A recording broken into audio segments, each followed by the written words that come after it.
આજે પવિત્ર ગુરુવાર છે. આજે પ્રભુ ઈસુએ પોતાના શિષ્યો સાથે છેલ્લું ભોજન લીધેલો દિવસ. આજની ઉપાસના વિધિ ખાસ કરીને 3 રહસ્યોને આવરી લે છે: પિતૃસંસ્કારની સ્થાપના, યાજ્ઞિક દીક્ષાની સ્થાપના અને પ્રભુએ આપેલી પ્રેમની આજ્ઞા. આજના શાસ્ત્ર પાઠો પાસ્કા ભોજન ઉપર ધ્યાન દોરે છે.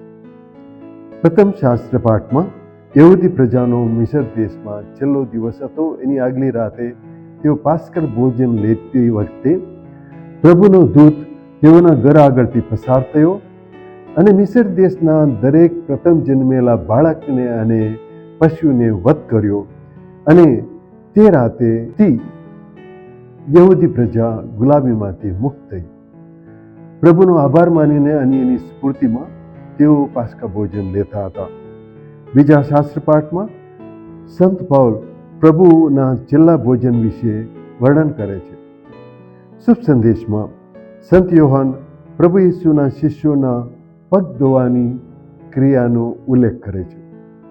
આપણે જાણીએ છીએ તે જમાનામાં ફક્ત ગુલામો પગ ધોતા હતા. તેમ છતાં પ્રભુએ બધા અવરોધોને તોડી નાખ્યા અને ગુરુ હોવા છતાંય પોતાના શિષ્યોના પગ ધોયા અને શિષ્યોને એક અનોખો દાખલો નમૂનો બેસાડ્યો. સેવા નિસ્વાર્થી, બિનશરતી, કોઈ પણ અપેક્ષા વગર નમ્રતાથી કરવાની હોય અને એનો પાઠ આજે પ્રભુએ આપણને બધાને શીખવ્યો છે. બીજી એક વાત, આપણે સંત પિતરનું વર્તન જોઈએ.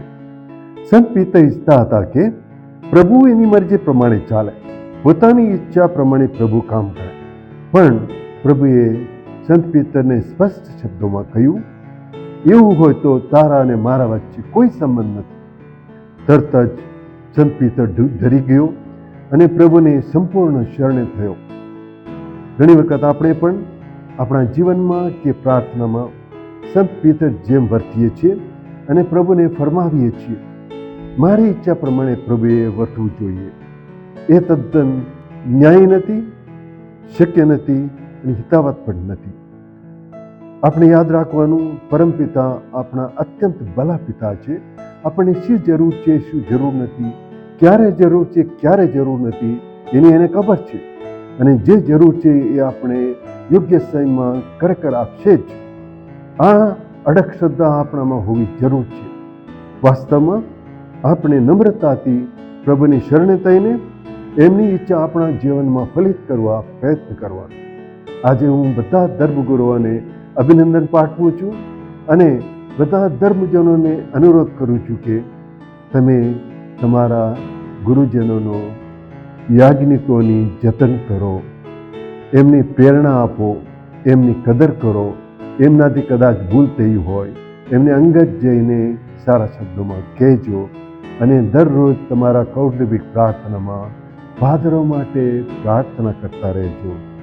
પ્રભુનો નિસ્વાર્થી સેવાનો નમૂનો આપણે આપણા જીવનમાં ઉતારીએ અને આ સંસારમાં એ નાનકડો સ્વર્ગ રચીએ, એવી પ્રાર્થના સાથે વિરમું છું. આમેન.